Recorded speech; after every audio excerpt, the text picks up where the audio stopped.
dah lama tak buat konten sahabat. Allahu Akbar. Sayur. Dah lama tak konten, minta maaf ya. Sibuk tolong rumah kat kedai. Allah, hai. Mihun. Panjang mihun lah.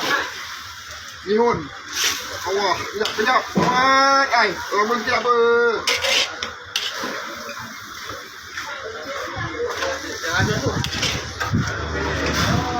Sibuk sikit lari sahabat, kejap.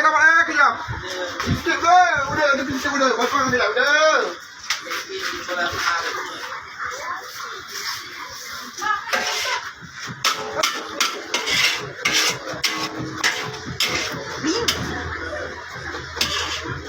Razli, tolong tidak. Okey, terima kasih sahabat. Terima kasih. Jumpa lagi.